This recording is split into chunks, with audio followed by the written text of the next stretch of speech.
Bienvenue sur Horizon Famille, très courte vidéo aujourd'hui pour te parler des chaussures pour enfants. Je vais te dire comment moi je les choisis, quels sont les critères principaux que je respecte dans le choix des chaussures pour Léo. On est parti avec des chaussures Geox qui étaient à sa taille, un tout petit peu plus grandes, mais elles sont très vite devenues trop petites. Poussée fulgurante au niveau des pieds. Quand je dis que les enfants grandissent vite en vacances, bah voilà. Donc on a laissé cette paire à un petit enfant, une famille indonésienne avec des petits enfants, parce que les chaussures étaient encore en très bon état. Léo s'en était assez peu servi. Donc du coup il a fallu qu'on en rachète en Indonésie. Assez vite parce qu'on a remarqué qu'il avait poussé des pieds d'un coup et on a choisi celle-ci. Donc je vais te dire pourquoi j'ai choisi celle-ci, quels sont les critères que j'ai respectés. Le tout premier critère que je regarde, c'est la semelle qui doit être la plus souple possible. Donc exit les anciennes Nike, Adidas, etc. où clairement on pouvait à peine faire ça avec les chaussures, c'était du béton là à ce niveau-là. Donc moi j'essaye de faire ça, en fait non, je prends la chaussure à vrai dire comme ça. Et je dois pouvoir faire ça avec une seule main, sans me faire de fracture au doigt. L'enfant doit pouvoir travailler ses appuis comme s'il était, presque comme s'il était pieds nus. Le deuxième critère que je regarde, c'est que les chaussures ne doivent pas être montantes. Contrairement à ce qu'on peut penser, on peut penser que les chaussures montantes maintiennent leurs chevilles et que ça les aide à marcher. Sauf qu'en fait, ça fausse leurs appuis, ça fausse leurs sensations. Et en fait, leurs pieds doivent être le plus libre possible, ils doivent être libres de leurs mouvements. Le troisième critère pour moi, c'est que l'enfant soit autonome pour enlever et mettre ses chaussures.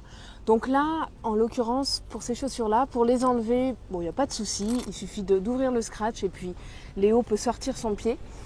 Par contre, pour les mettre, c'est pas toujours facile. Si le scratch est toujours à l'intérieur de la fente, c'est bon, il glisse son pied et il peut mettre le scratch comme ça. Donc hop, ça, comme ça, voilà, hop. Mais par contre, si le scratch en fait est sorti de la fente, bon, c'est pas évident pour un enfant de 2 ans de mettre le scratch, de faire passer le scratch dans la fente, dans la toute petite boucle là. Bon, donc Léo il travaille, c'est pas du 100%, mais en même temps ça lui fait un petit exercice de motricité fine. Mais donc l'idée c'est que l'enfant soit le plus autonome possible. Le quatrième critère que je regarde, c'est la légèreté. Et en l'occurrence celles-ci, elles sont super légères, donc ça c'est parfait. En plus elles sont un peu aérées ici pour l'été, donc c'est bien, son pied peut respirer. Même la matière fait que le pied peut respirer assez facilement. Et enfin, le cinquième et dernier critère, c'était que justement la matière soit facile à sécher. Donc ça, c'est valable juste pour des chaussures d'été. Mais oui, c'est vrai que Léo, comme tous les enfants, je pense, en été, passe beaucoup de temps les pieds dans l'eau. Donc je voulais qu'elle sèche assez rapidement. Et en fait, c'est vraiment le cas pour le coup. C'est une matière très facile à sécher. Donc voilà un peu comment je choisis les chaussures pour Léo. Bon, clairement, ça c'est un accessoire parce que faut dire que la plupart du temps, Léo passe son temps pieds nus.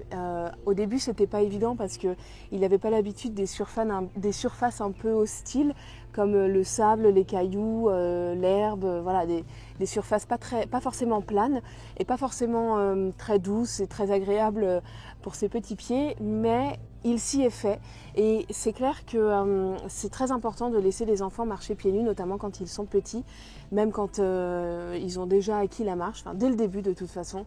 C'est bien de les laisser marcher pieds nus pour qu'ils acquièrent les meilleurs appuis et que leurs pieds travaillent vraiment, tous les muscles de leurs pieds travaillent. J'avais fait une vidéo à ce sujet, donc si tu veux, tu peux cliquer sur le i d'information pour aller la regarder. Ah oui, j'ai oublié de te dire, on a quitté Darwin et on a visité le Kakadu National Park. C'est une réserve naturelle de 20 000 km², c'est énorme.